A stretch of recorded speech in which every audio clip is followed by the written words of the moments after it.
y'all, it's Anjali. Welcome to my channel, Chic Life TV, the Car Chronicles.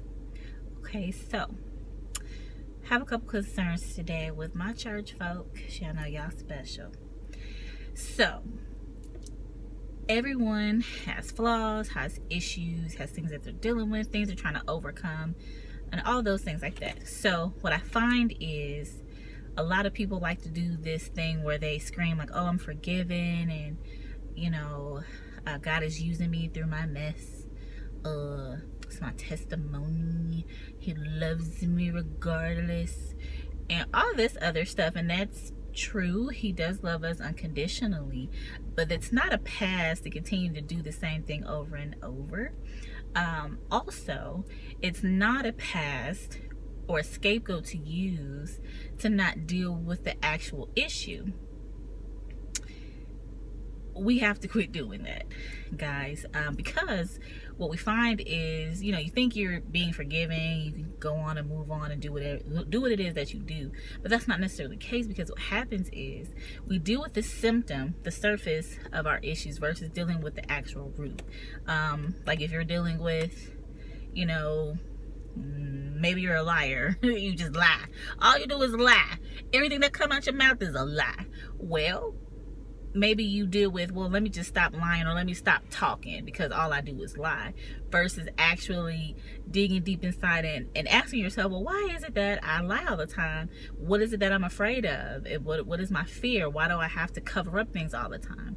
So we don't deal with the root of the things. We only want to deal with the symptom of things. And we think because we scream and shout that we're forgiven and we ask for forgiveness that everything is okay, and it's not. It keeps us stagnant, because we can't grow to the next level and mature in God when we keep holding on to these weight of issues in our lives, right? Everybody wants to get to the next thing and grow and obtain all the blessings and things that God has for us, but we don't want to do the work necessary to get there. And it's kind of like if you're in a relationship or a friendship with someone and they're always coming back to you like, oh, my bad, I keep doing the same thing over and over to you. And even though I ask for forgiveness each time, I'm going to go back out and do the same thing over and over. That doesn't feel good, does it? No. At some point, you're going to dismiss that person like, hey, you don't really mean what you say. You just keep saying the same thing over and over and over. And if you really meant that you were going to do better, you would actually do it, and you would actually deal with the thing causing you to do those same things, versus just asking for forgiveness and saying I'm going to do better and not actually putting any action behind it.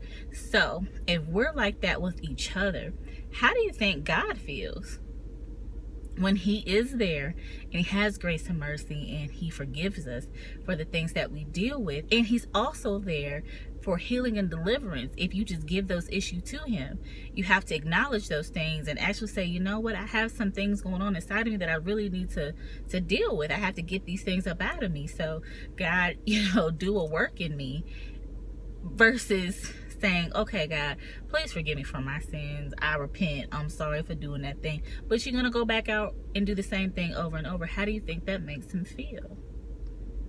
And you can't understand why you're not growing to the next level or getting to wherever it is you're trying to go. Well, that may be the problem. That may be your issue. So, what I really want to encourage everyone to do is really take the time to deal with whatever your issues are. Everyone has them. Everyone has had different types of upbringings and traumatic experiences, and those experiences and things that happen to us mold and shape us into who we are. It creates habits, whether they're good or bad. It creates the way we process things, the way we look at things, whether good or bad, and oftentimes it's not always good. And if those experiences and things cause us to develop bad habits or unhealthy ways of thinking, then it's always best to acknowledge that on the inside, because once you do that and you actually get to a place to where you can be free from those things, you'll find yourself growing and elevating in God. So I always try to extend myself for prayer. If you have any prayer requests or anything like that, you can email me at anjali@getchiclife.com. It's spelled ENJOLI @GET CHICLIFE.com. If you will, please like, share, and subscribe this video. Hopefully it helps someone out there that's dealing with some things and they can go seek healing and deliverance, okay? Thanks. Peace.